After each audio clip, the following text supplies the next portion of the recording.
You already know what you should be doing. You know. You have known for a while, and yet here you are, not doing it, and also feeling bad about not doing it, which takes energy you could have used to do the thing. Welcome to the discipline gap, the space between knowing and doing. Here is the part nobody puts on a motivational poster. Discipline is not a personality trait. It is not something you either have or you do not. Discipline is a skill.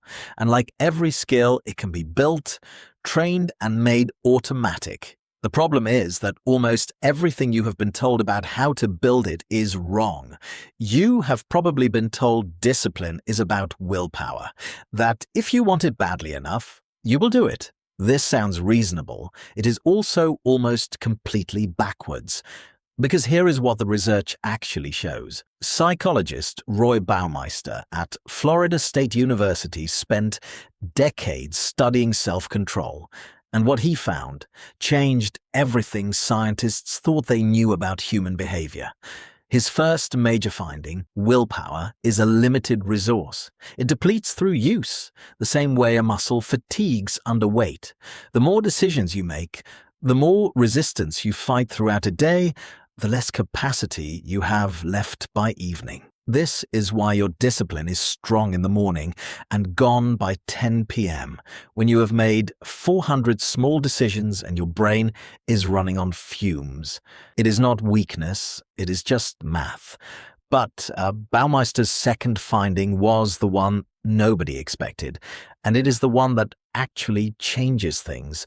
The people with the highest self-control in his studies were not the ones with the strongest willpower. They were the ones who used willpower least. The most disciplined people were not white-knuckling through every temptation. They had structured their lives so that temptation barely arose. They were not fighting harder, they were fighting less. Discipline, it turns out, is not a force. It is a design. Here is what that looks like in practice. Environment shapes behavior more reliably than intention does.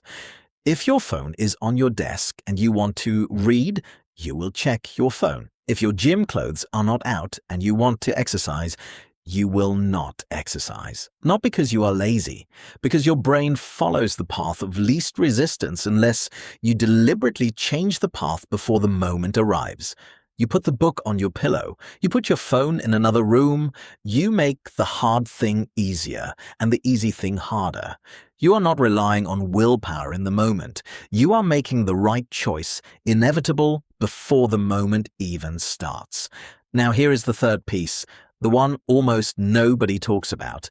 Building discipline is not about doing hard things consistently. It is about making hard things feel normal. And the way you do that is through repetition at low stakes. Most people attack the hardest version of the task from day one. An hour at the gym every morning, 1,000 words before breakfast, and when they miss once, the whole system collapses, because the goal was too big for the identity they had built around it yet. Small, consistent actions build the neural pathways for larger ones. You do not start with the hard version. You start with the embarrassingly easy version, 5 minutes of reading, 1 page, 10 minutes of movement, not because the output matters much, but because you are building something more important than output. You are building the identity of someone who does the thing. And once that identity is real, the quantity follows on its own. Discipline is not a battle you win once. It is a system you install quietly over time. The battle mindset guarantees exhaustion. The installation mindset guarantees momentum. So the next time you are sitting there knowing exactly what you should be doing and not doing it, do not try harder. Ask instead, what is the smallest version of this I can do right now? What friction can be removed before tomorrow? What does my environment make easy, and what does it make hard? You already know what you should be doing. The difference now is you understand the system behind the doing, and the system, it turns out, was never about willpower at all. And one more thing that is worth knowing. Most people treat a missed day like a verdict, proof that they are not the kind of person who does this. It is not a verdict. It is a data point. The research on habits and identity is clear. A single missed day does not break a pattern. What breaks a pattern is the story you tell yourself afterward. Missing once is human. Deciding the whole thing was pointless because you missed once is a choice.